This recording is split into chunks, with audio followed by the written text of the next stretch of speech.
Well, hey, welcome to Crosspoint. Thanks for joining us today. My name is Vince, and today I'll be your guide. Now, do you know any mean people? Have you ever found that in an attempt to not be like them, you discover that you're actually becoming more and more like someone you don't even like? Well, there's a better way, and today we're going to talk about the spark that can not only ignite a change of trajectory in them, but also in you. But before we jump into it, we'd love to hear from you today. And the best way to do that is to scan the QR code and fill out the digital connection card. Because we'd like to just do that, connect with you. And if you're a guest, you can check this out. We'll drop a gift to you this week in the mail just for joining us today. Now, as you're doing that, a couple ways to connect around here this week.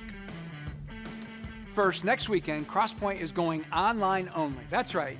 Next weekend, we're going to be online only in light of the long holiday weekend, and to show our appreciation for the incredible volunteers who serve here each Thursday and Sunday. So we're hosting an online service for July 2nd, and we will not be hosting an in-person service for children, students, or adults over the Independence Day weekend. So enjoy the holiday weekend and tune in from wherever you're celebrating. Second, CSM, Crosspoint Student Ministries, is headed to Kings Island on Saturday, July 15th. This will be tons of fun and a great opportunity to invite a friend. So, if you're a student or have a student that is in 7th through 12th grade, they can register right here today. And don't forget to also check out our crosspointweb.org/students for all the summer opportunities to connect, volunteer, and grow. So don't miss any of the action. And speaking of kids and students, have you ever wondered what the faith of the next generation is worth? We think it's a lot. In fact, our church is committed to fueling the faith of the next generation, and it takes real people like you to help kids and students find their way to God. Would you be willing to join us? If so, we'd love to help get you connected to one of our amazing volunteer teams in Crosspoint's kids and students. You can let us know on this QR code, and when you do that, you'll be joining an awesome group of game changers that are helping our kids and students discover how to know and follow Jesus. And as someone who serves back there in each month, I can tell you, you'll be really glad that you did. All right, we've got a great service for you today. Today we're going to be looking at one simple idea, one spark that has the secret power to create change and bring good into the world in some pretty fantastic ways. So if you're looking to make not only your world, but the world around you a better place, you're in the right place. So to get us headed in that direction, Brad and the Crosspoint Band have a great song from a classic rocker who knows a bit about bringing some kindness into the world. While he's known for one of his classic hits, You Give Love a Bad Name, he's also known for doing a world of good through the JBJ Soul Kitchen, which is a nonprofit community restaurant run by John Bon Jovi's Soul Foundation that serves in-need customers in Newark and New Jersey and the surrounding community. So, here's where it all started. Shot to the heart, and you're to blame, darling. You give love a bad name.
Let's give it up for these guys. My word. Come on, how many times you get to go to church and hear Bon Jovi, right? Like, how cool is that? Man, I tell you what, I play my part, you play your game, you give love a bad name. Well, we're excited to kick off this series, Spark, and we're going to be igniting some things in our lives. And this weekend, we're going to be talking about something that really is the antithesis of this, that how do we ignite things that actually bring about goodness in our world? And so, welcome to Crosspoint. My name's Curt. If we haven't had a chance to meet, it's great to have you here with us. And if it's your first time, we hope it's your first of many times with us here at Crosspoint. And let's make some noise for those tuning in online this weekend. Maybe you're at the lake, at the beach, in a bar, in a coffee shop. So excited to have you joining us. And I want to begin telling you a story about where we're heading tonight that I hope will set this up.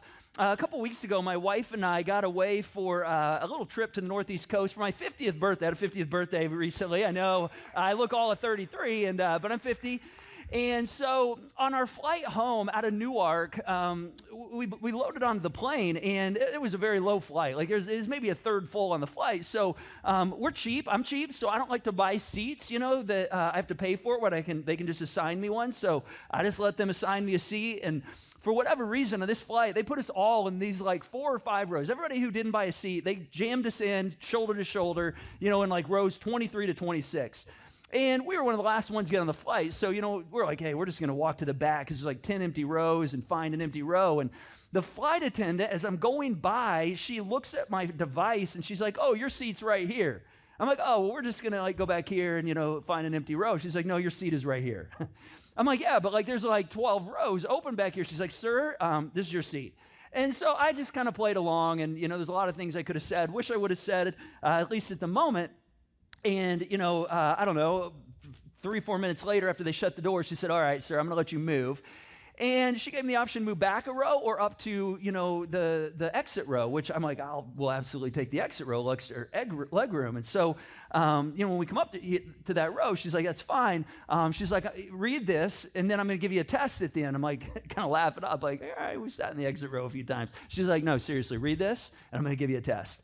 And so, we read the little pamphlet, at least it looked like we were, and, they shut all the doors and get ready to take off. And she's like, all right, I'm giving you the test. And apparently I flunked the test. She said my answers were wrong. And, she was just like all business. And then to top it off, when she sits down in her seat, she's sitting in front of us facing the rear. And right, so she's just sitting there looking at us, and we're looking at her, and it's just my wife, Julie, and I, and everybody else is behind us. And so I had a choice, and I'm not the kind of person that likes to stir up conversation when I'm on a flight. I'm like an introvert, so I usually just kind of settle in. But for whatever reason, I just kind of felt in my spirit that I should, say something and maybe create a connection with her. So, she's just staring at us, and I'm like, well, is this like a normal leg for you? And she's like, oh no, I don't usually do this leg. I'm like, all right, good talk. And so then I said, well, are you from New York? Or are you head home? And she's like, nope, neither. I'm like, all right, well, you sound like you have like a New York accent. And she's like, well, I used to live, in upstate New York, but now I live in Florida. I'm like, oh, okay. So is this your normal, leg? Or, or you just pick up a flight? She's like, no, actually, I've needed to pick some flights up. And I'm like, okay. And Julie and I, are just trying to connect with her. And before long, she tells us that she just had, spinal fusion surgery like a year ago, and started talking about how painful that was. And of course, we're, trying to just understand what she'd gone through, and she's beginning to open up a little bit. And, she said, I just graduated actually from therapy, from, rehab. And so I've just been back, flying for the last, 2 or 3 weeks. And then she said, I'm so excited to be back because, in a couple weeks I get to fly up. My kids live in upstate New York, and I get to take my grandkids back to my place in Florida, and we're going to spend 2 weeks together. And all of a sudden, it just hit me. I'm like, oh my gosh, this lady that was all business, just going through life, not overly seeming to enjoy herself.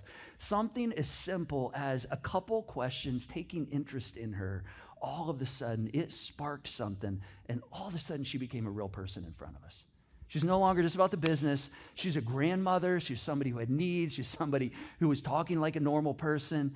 And it just kind of blew me away. And as I thought about that, I thought we've probably all had moments like that.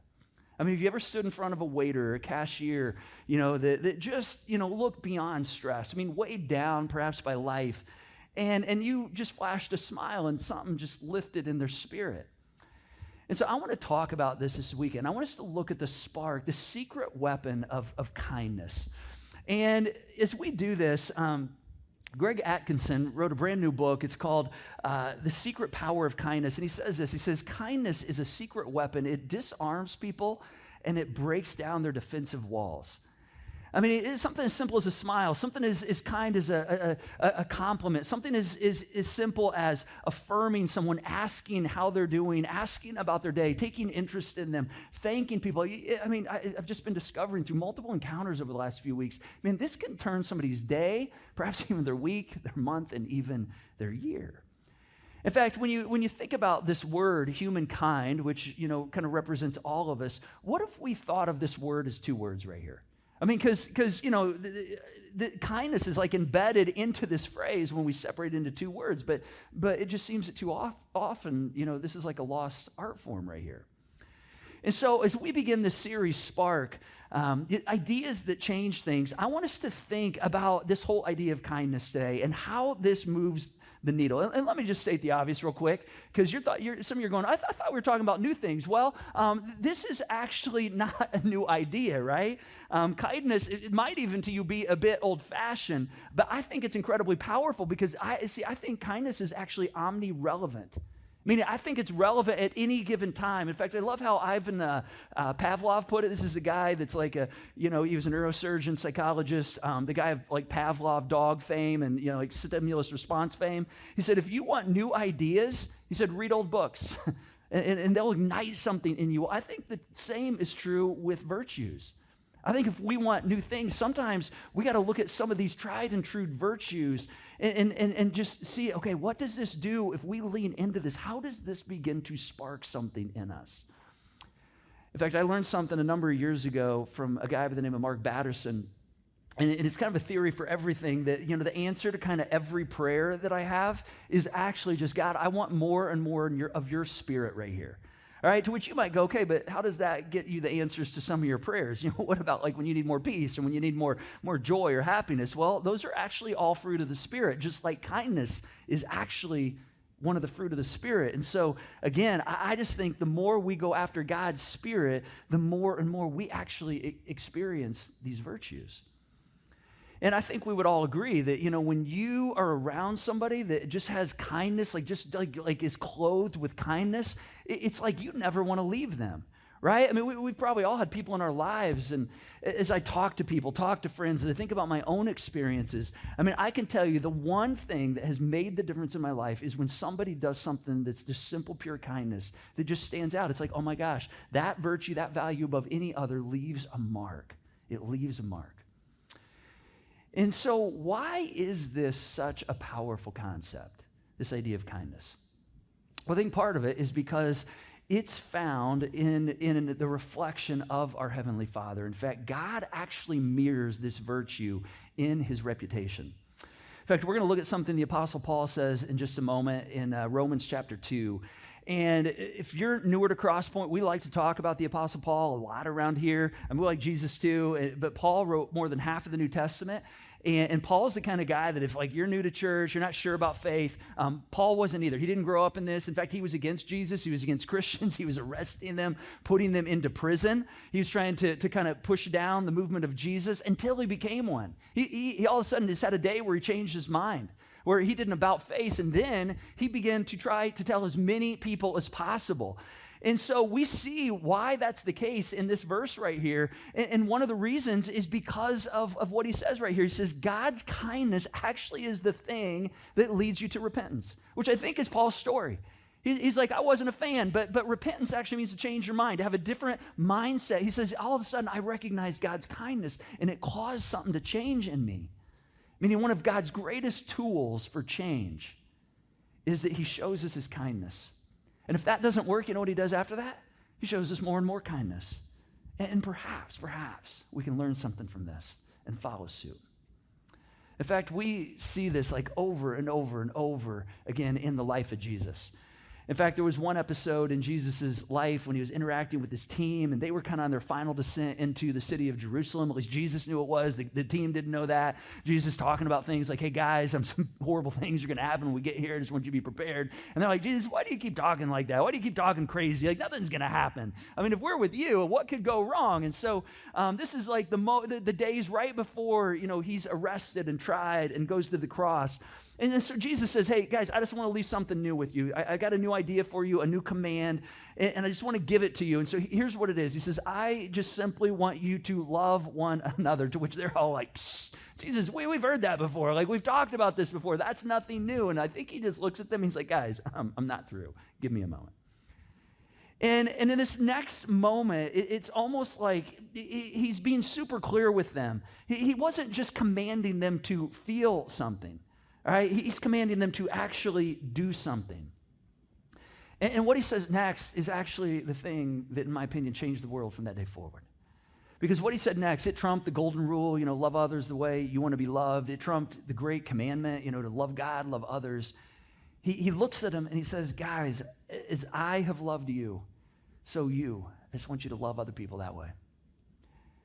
And this is so disturbing right here. Because he, in this moment, he establishes himself as the standard for kindness. He establishes himself as the standard for love.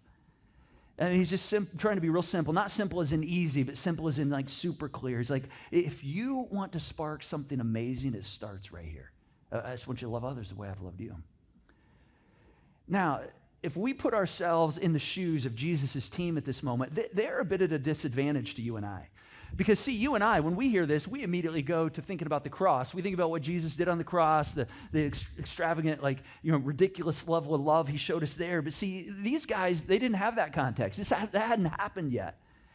Instead, they started thinking about all the things that had happened in their life over the last 3 years, up to that point. I mean, Jesus could have gone around the circle, one by one, and just said, hey, what's this looked like for you? And what's this looked like for you? And he could have said, hey, Matthew, listen, do you remember what you were up to when we met? And Matthew would have been like, oh, yeah, I remember exactly what I was doing. I was working as a government-sanctioned thief with bodyguards. That's how horrible I was. I was stealing people's money on behalf of Rome. I could take whatever I wanted. Nobody wanted to be around me. It was horrible. Matthew, do you remember what I said to you the moment I invited you to join me? Absolutely. Absolutely. You just said, hey, would you be willing to leave everything you're doing right here? Would you just walk away from this and follow me? And nobody had ever done that before. Jesus, I remember how you stood in my court. I remember how you accepted me. You gave me a place to belong. I'd never been invited like that before. I remember the moment you stuck out, your neck for me. I remember when you defended me. When you loaned me, you let me ride on your coattails. That one time, and I'm sure there were others. That one time when, all the religious leaders were coming down hard on you and questioning your integrity, and they're trying to take me down, and you just let me glide on the strength of your coattails. And it's Jesus says, hey, exactly. That's exactly, Matthew, that's exactly what I want you to do for every single person you meet. I want that to be the reputation that you're known for, to just kind of treat people that way. He could have worked the entire room. He could have gone around the circle of that entire room, just saying, hey, I want you to extend the same kindness you've received from me. I want you to extend the same kindness you've received from me. I'm sure Matthew would have piped up and said, hey, in my case, it wasn't just one time. It wasn't 2 times, it wasn't 3 times, it wasn't 10 times, it's 100 times over. And then later that night, while they were gathered in a room, Jesus looked around. He said, hey, gentlemen, listen, if you think you've seen me love up to this point, listen, you haven't seen anything yet. Because tomorrow I'm going to be covered in my blood. They had no idea what he was talking about. Tomorrow I'm going to put on a demonstration that's going to not only take your breath away, but more importantly, it's going to take your sin away. And it's going to take your excuses away. Because tomorrow I'm going to give my life away. That is ridiculous kindness right there. See, I think that's exactly what Paul meant when he said that his, meaning Jesus' kindness, is meant to lead us to repentance, which means a change of mind, a change of thought, a change in the way that we think about things. And so I want to give us a good definition for kindness. So we have something we can take to the bank. So here's how I want us to think about this spark right here, this idea of what if we just did this in our life? Kindness is when you loan someone your strength instead of reminding them of their weakness. It's when you loan someone your strength instead of reminding them of their weakness. I want to give you 2 quick hitters on this, 2 ways, because, man, you have opportunities every single day. I mean, you walk out of this space, you're going to have the chance to do some of the things we're going to talk about right here. Tuning online, the moment you shut your computer, you shut your device off, you're going to have the chance to walk these things out. And so here's one of the first ways we can walk this out. Number 1 is when we loan our strength through a kind word. Man, words are powerful. Words are powerful. In fact, the great writer of wisdom that we find in the Old Testament book of Proverbs, he tells us just how powerful these words are. Look at what he says right here. He says, the tongue has the power of life and death, and those who love it, he says, they're going to eat its fruit. He said, the tongue has the power of life and death. I mean, think about this. He's saying you actually have the ability to speak life and to speak death into people. And you have the ability to speak life and speak death into situations and into circumstances. You and I have the opportunity to speak life or to speak death into moments where we're with our friends or with our employees. He says you have moments to speak life and death into the people closest to you, the people, your children, your spouse, the people in your very home. I mean, think about this for a moment. If you're a parent, I mean, parents of children, listen, here's the thing, and you probably know this already, but your kids, they know when they failed, right? I mean, when they make a mistake, when they fail, I mean, you can see it in them. I mean, they feel it in their body. And moms, let me just tell you, your words weigh like 100 pounds to them. And dads, our words, for whatever reason, weigh like 500 pounds. I don't know why it is, but it's just true. And so through your words, I mean, you have the ability to speak life or death. And you can loan your children your strength and let the world remind them of their weaknesses, because it's going to. It's going to constantly show them where they're weak. Let the world remind them of their shortcomings. Because like you, they wake up every single day and they just wonder the same thing you wonder about. They're like, do I have what it takes for today? Am I going to measure up? And so one of the most important things we can do, one of the greatest ways we can show kindness is simply lending our strength, is finding a way to side with them, not against them. This past week, I totally blew this. I mean, totally had just a bad dad moment where my youngest daughter, she had dropped her phone, her device, and just shattered the screen, destroyed the screen. And it wasn't just shattered. I mean, it was like the LED wasn't working, and it was like calling people. Like, you couldn't even control it. It was just like stuck on, and it's like, she put like 40 calls in, voicemails. Like, we had a call to my wife that it made, and it got like 5 minutes of our conversation. I'm like, oh my gosh. I'm like, Julie, we got to get this thing fixed. I mean, we can't say anything in our house that we don't want anyone else to hear, because it just keeps calling. You can't turn it on, can't turn it off. She was devastated by it. And of course, for me, I'd be like, man, I get off that leash for a bit if my phone's destroyed. I'm not gonna have to respond to anything. But for her, I mean, this is like her life. And so I was in the middle of a work day when she dropped it, and she came in. She's like, Dad, this is what happened. I'm like, listen, here's what's going to have to happen. And after we get it fixed, we're going to put this kind of case on. I'm just kind of going through the logistics. And she just walked out of the room with her shoulders down. And all night, she's kind of moping, and I just figured she was kind of just like, down, because I told her we weren't going to be able to get it fixed, for a day or two. And the next morning she came in and she said, Dad, I want to pay for my phone. I'm going to pay for my screen to get fixed tomorrow. Can I pay for it? And I said, what are you talking about? You don't have the funds to pay for this. You don't have a job. And she said, no, I know you're mad at me because I broke my screen. I'm going to pay for it, and I've already thought about what I'm going to do different. And in that moment, I realized, oh my gosh, I said, listen, honey, I'm not mad at you. I'm not mad at you. But as I started reflecting, I thought, I did nothing in that moment to loan her my strength. I mean, I told her all the things that were going to have to happen. I don't know that I told her weakness, but I certainly didn't make her feel great about the moment. And all of a sudden, I said, okay, I got to change my posture right here. And so I said, hey, listen, I'm sorry your phone's damaged. And I know you've got to be disappointed. I can see it in you. I can see it in your demeanor. I know you're disappointed in yourself. And listen, I want to do for you what you can't do for yourself. I'm going to pay for this. We're going to take it. I'm going to take care of it for you. And I sided with her in that moment. Nothing magical. Nothing out of the ordinary. But I'm telling you, it sparked her spirit. I mean, it lifted her spirit right away. I loaned her my strength. And in that moment, I helped her feel strength in that moment instead of be reminded of her mistake, of her failing. Listen, I'm telling you, this can be applied to any interaction. I mean, you can apply this personally. You can apply this in the marketplace. I love how Bishop T.D. Jakes puts it. He says, I've learned to speak without being offensive. I've learned to listen without being defensive, and I always leave your opponent with their dignity. I mean, he's just looking up that our words have enormous power. Everything starts with our words.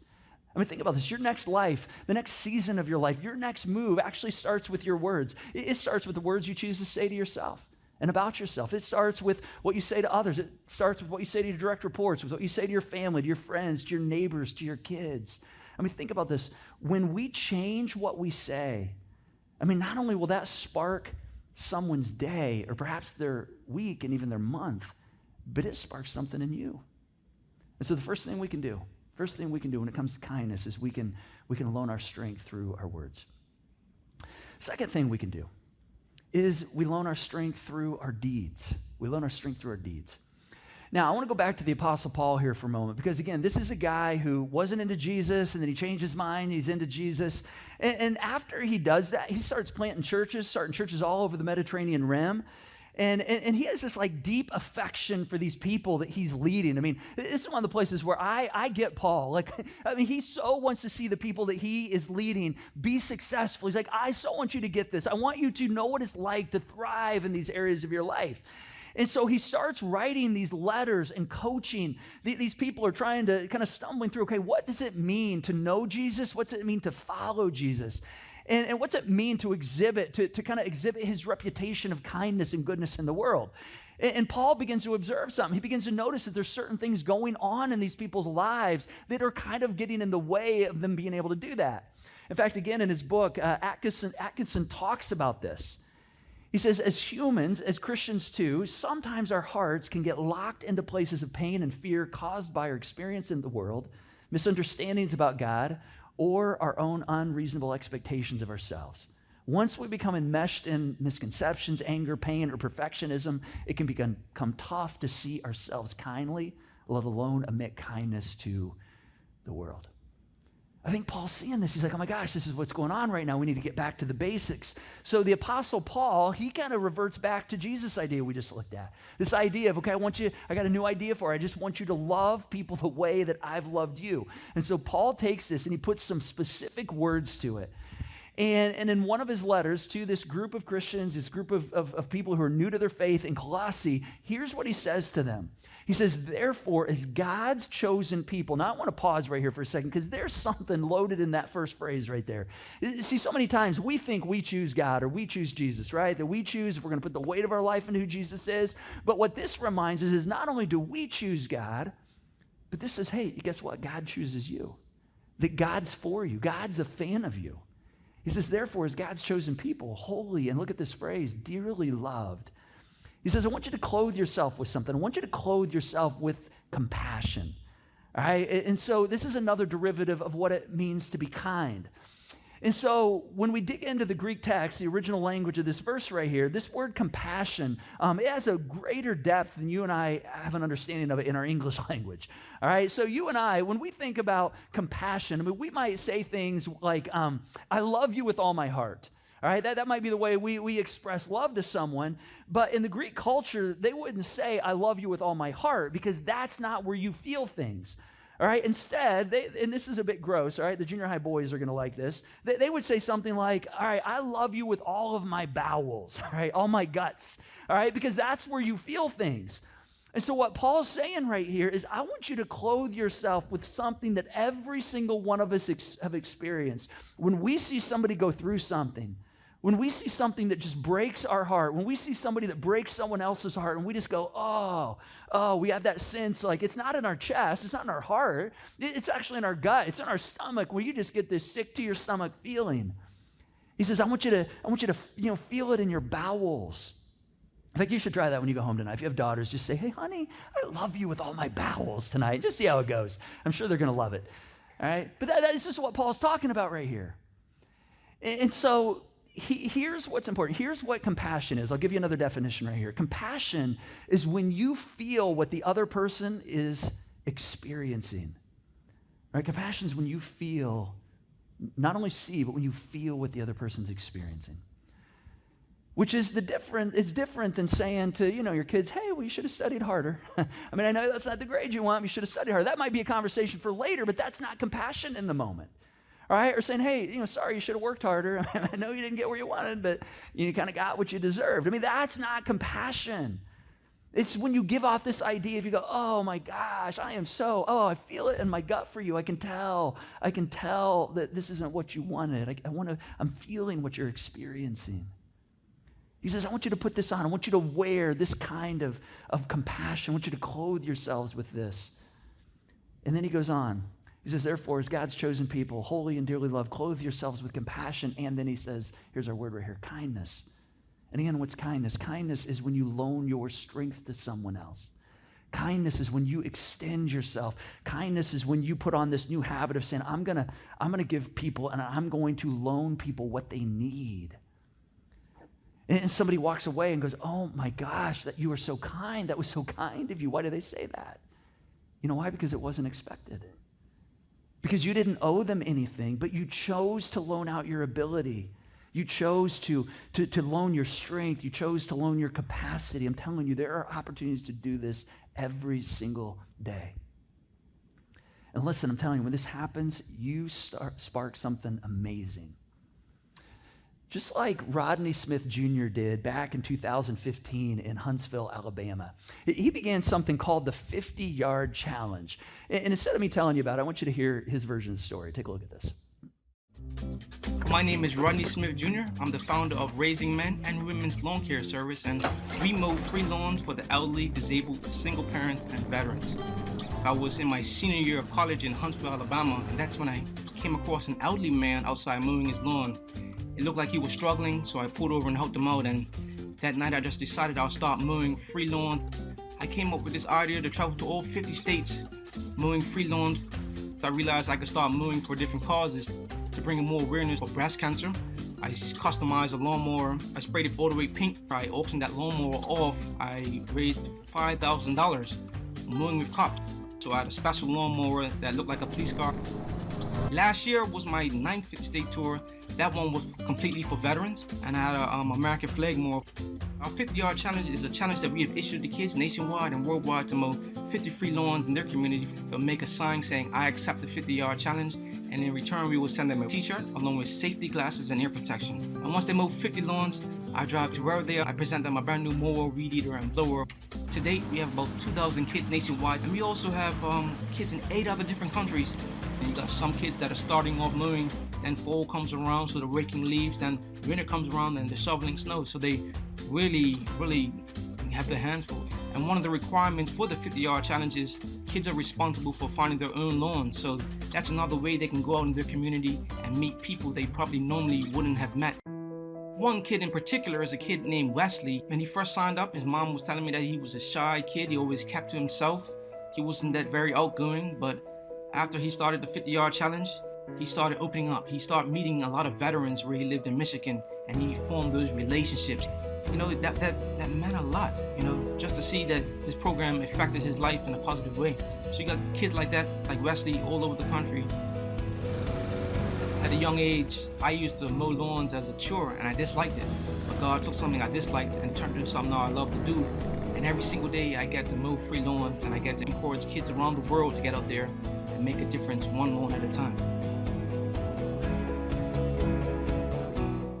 Man, how cool is that? Is that not amazing?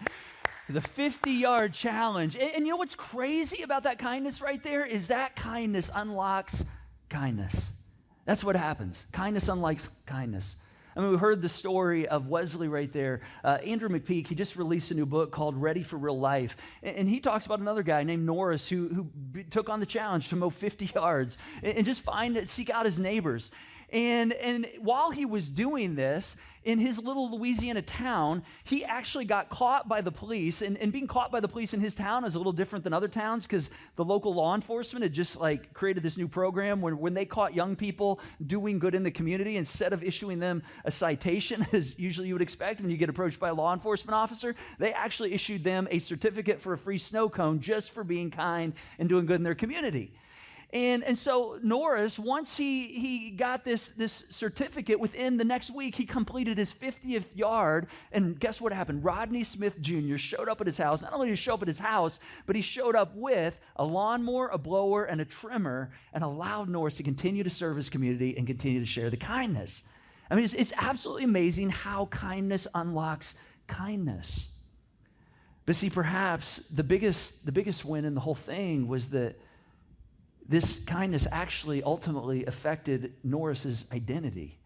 Because see, when he got involved in serving others, what he began to realize is he began to learn things about himself. He began to learn things like discipline. And he began to realize, man, I've got some grit. And he began to pay attention and notice the needs of people in his community.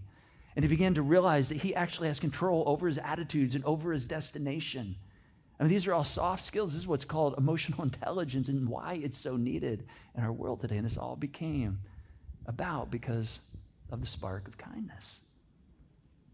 Which is why I believe the Apostle Paul, again, when he's writing these Colossians, he says, whatever you do, he says, whether you're loaning your strength in word, whether you're loaning your strength in deed, he said, just when you do this, you're doing it in the name of Jesus.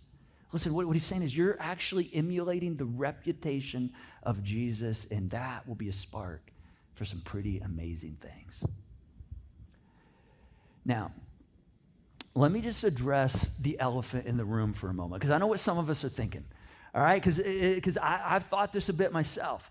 All right, now, some of us are thinking through this. You're like, all right, I'm going to loan my strength out. I'm going to load it in word. I'm going to load it in deed.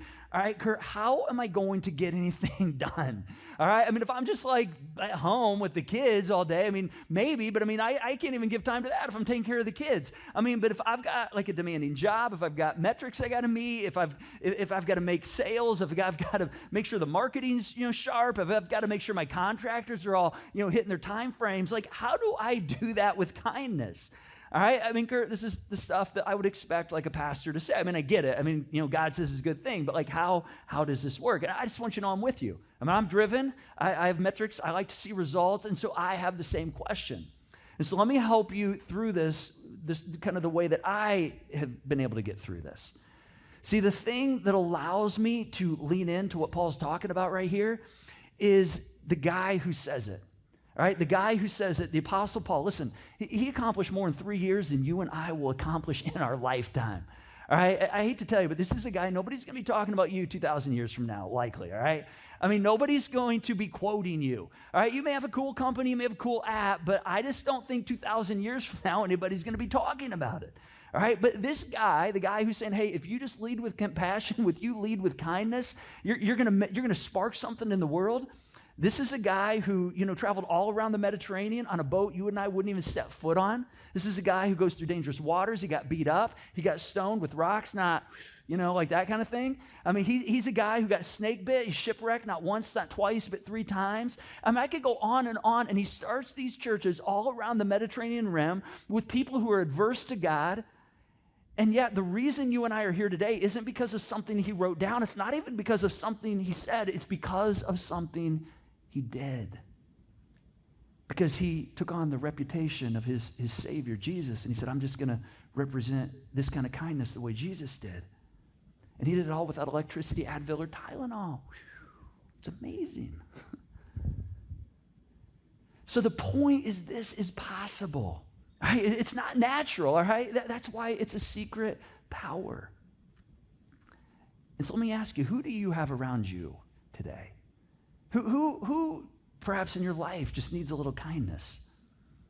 And here's the thing as we talk about this. I think all of us want to be kind. I think every single one of us. I mean, every now and then you just find somebody that just wants to be unkind. I think all of us, we want to emulate kindness. But see, I think oftentimes there's something that stands in the way. And I want us to ask ourselves, what is that thing that perhaps stands in the way of me bringing more and more kindness to the world? Perhaps it's margin. I mean, for me, margin's one of those issues. I mean, sometimes I get so busy, I get so consumed in not having bandwidth that I don't have time. I don't have time to loan my strength. I mean, perhaps it's, fear of being taken advantage of. I mean, I know for some of us, like, oh my gosh, if I'm kind, I mean, everybody's going to want something from me. I'm always going to be needed. I'm not going to be able to set boundaries. Maybe the thing that stands in the way is selfishness. I mean, maybe for you, it's just, you're just like, honestly, Curt, if I'm honest, I just don't really pay attention to what other people need. I mean, I'm kind of consumed with myself. I mean, that'll get in the way. Maybe at a deeper level, it's something like bitterness. I mean, maybe, perhaps there's some underlying pain. I mean, there's some things that have just really not gone your way, and you carry that daily, and you just have a hard time. You have a hard time bringing good because of what's happened to you, whether it's within your control or not. Again, I love how Greg Atkinson puts this. He says, kindness is a choice that comes out of the soul that is at peace with itself, a soul that feels free. And what he's really saying is it starts right here. It starts right here. Which the great Henry Nouwen, Dutch priest, great theologian over the years says, he says, as long as we remain resentful about things that we wish had not happened, about relationships that we wish had turned out differently, mistakes we wish we had not made, part of our heart remains isolated, unable, and look at this phrase, to bear fruit. What kind of fruits he's talking about? He's talking about the fruit of joy, of peace, of kindness in the new life ahead. Let me give you a moment to think about this question. I want you to just reflect for a moment. What's the thing that stands in the way of me bringing more and more kindness to the world? And Brad is going to share a song with us here in a moment. I want to tell you about why we're doing this song. When we were in New York City a few weeks ago, Julie and I went to a couple Broadway shows, and we went to a show that wasn't even on our radar. In fact, we won tickets to it through a digital lottery. And when I say won, I mean like cheap tickets, not free tickets. Like we got access to cheaper tickets. And the show was MJ the Musical. And it's a show that I don't know that I would have chose, but after we got tickets, I'm like, oh, this is going to be fun. I mean, I love the music of Michael Jackson, and I thought, it'll be a good show, and we'll have a nice night of it. And I tell you what, I was blown away. In fact, I've seen, I think, 5 Broadway shows. Last year we saw Hugh Jackman in Music Man. Absolutely amazing. This show topped it. This became my number 1 show I've ever seen. Number 1 show. And it wasn't just the music. I mean, we felt like we'd been to like a Michael Jackson concert. I'm like, I think this guy is Michael. I mean, but Michael's not around anymore. But I mean, he was that good. But I think the thing that really captured me was the depth of the story that the musical told. And throughout the musical, they started early in Michael's life when he was part of the Jackson 5, and how, he and his brothers went out on tour, and you began to get a picture of some of the pain that really shaped his life in his later years. And a lot of it came from his father. A lot of it came from the way his father was so driving, because his words are like at 500 pounds. He never felt good enough. He was always reminded of his weaknesses, always reminded of his mistakes. And then it progressed to his middle-aged years and his young adult life, and in that version of Michael, he actually had to fire his dad as his manager because they just couldn't work together. And again, it just continued to heap pain into his life. And then it progressed all the way to the end of him navigating, even in his later years, of some of the pain of his addiction and him just being stuck and not feeling like he could be who he was created to be. And there's one of the most powerful moments that I never connected the dots on. So I'm sitting in this playhouse watching this musical, and they bring the young Michael and the young adult Michael and the adult Michael together, and they start singing this song. And as they're singing this to each other, they've got their father over their shoulder reminding them of how they don't measure up. And you're never going to amount to anything. And if you don't do this, man, you're certainly not going to be successful. And as you think about what's the thing that stands between me and the kind of kindness I want to bring in the world, perhaps it starts with a change that begins in you. Here's the song.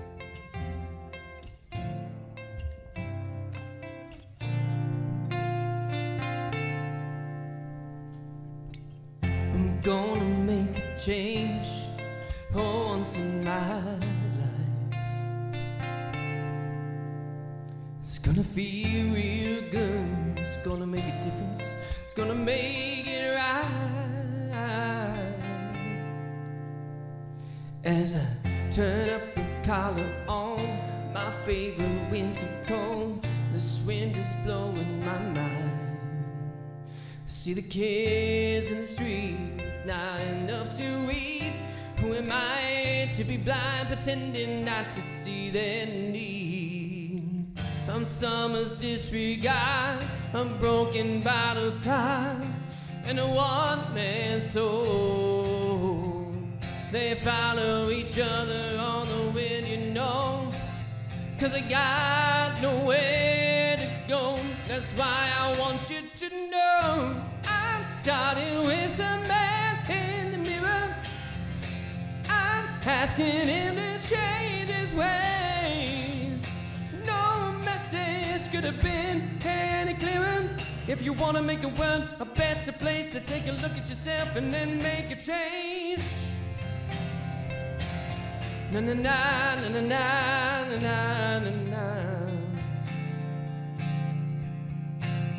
I've been a victim of a selfish kind of love. It's time that I realize there's some with no home, not a nickel alone. Could it be really me pretending that they're not alone? A willow deeply scarred, somebody's broken heart, and a washed out dream. They follow the pattern of the wind, you see, 'cause they got no place to be. That's why I'm starting with me. I'm starting with the man in the mirror. I'm asking him to change his ways. No message could have been any clearer. If you want to make the world a better place, so take a look at yourself and then make a change. I'm starting with the man in the mirror. I'm asking him to change his ways. No message could have been any clearer. If you want to make the world a better place, so take a look at yourself and then make a change. Woo! Woo! Na na na na na na na na. Oh. Na na na na na na na na.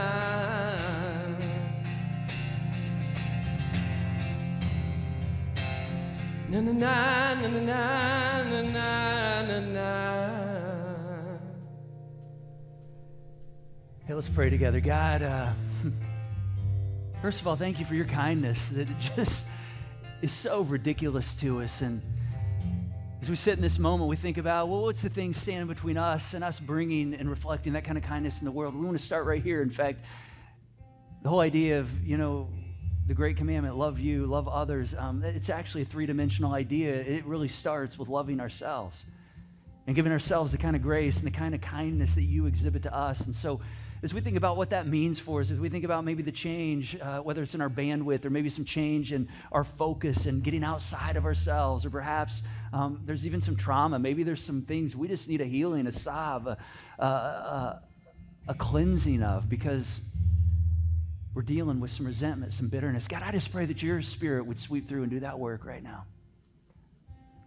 And Father, there's perhaps even some of us that we know the very first step for us to move in this direction is to take a step to you, to actually acknowledge how good and how kind you really are.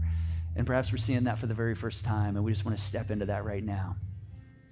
If that's you, you want to take a step into receiving God's goodness, receiving his grace, it can happen right now. You can just say, yes, Jesus, I want to know your goodness. I want to know your grace. I want to know your forgiveness. I want to know your kindness. Thank you for being so kind. And then even when I don't get it, even continuing to be kind. And God, I just pray that we would experience that and be reminded that as you receive us, we receive you.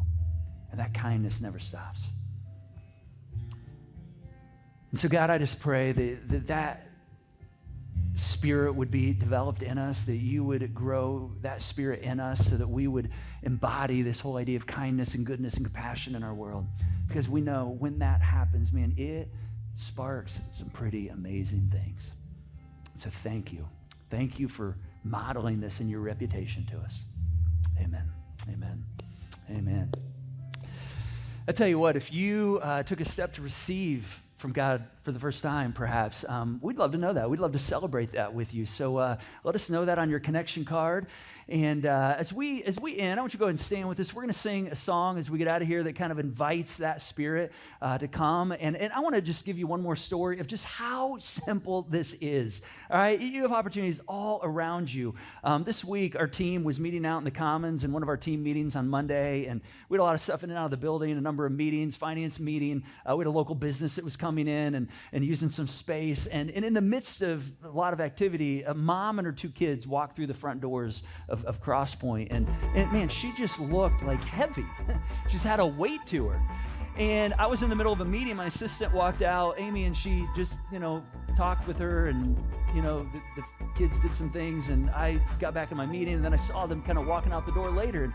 And so when I came back around, I said, hey, Amy, what was going on there? I mean, everything okay with that family? She said, oh, yeah, they just wanted to use the bathroom.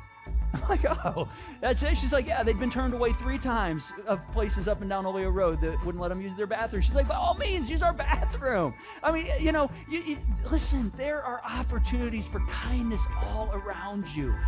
The key is, are we willing to allow our hands, our hearts, our lives, and God's Spirit to actually continue to help us reflect that in our community? So, hey, let's be that kind of people. I'm telling you, pay attention this week. It will spark something kind of amazing. So let's sing this together.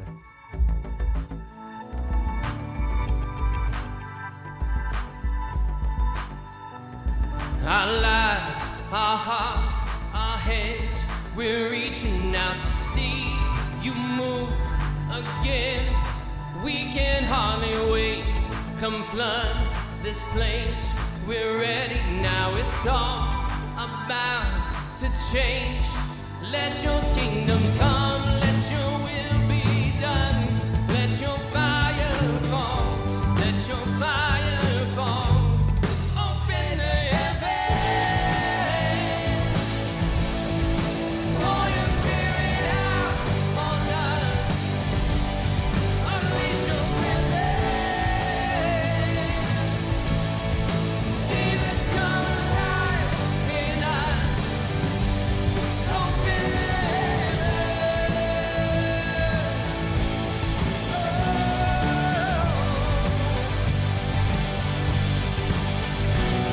this time, this place, it's yours.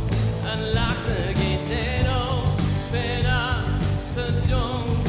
Let your kingdom come, let your will be done. Let your fire fall, let your fire fall. Open the heavens. Pour your spirit out on us. Unleash your presence. Jesus, come alive in us. Open the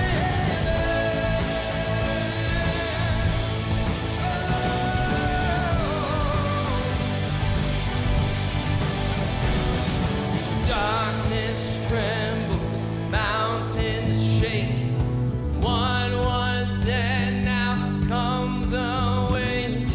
Every captive breaking free. Right now, right now, right now. Darkness trembles, mountains shake. What was dead now comes awake. Every captive breaking free. Right now, right now, right now. Open the heavens. Pour your spirit out on us. Unleash your presence. Jesus, come alive in us. Open the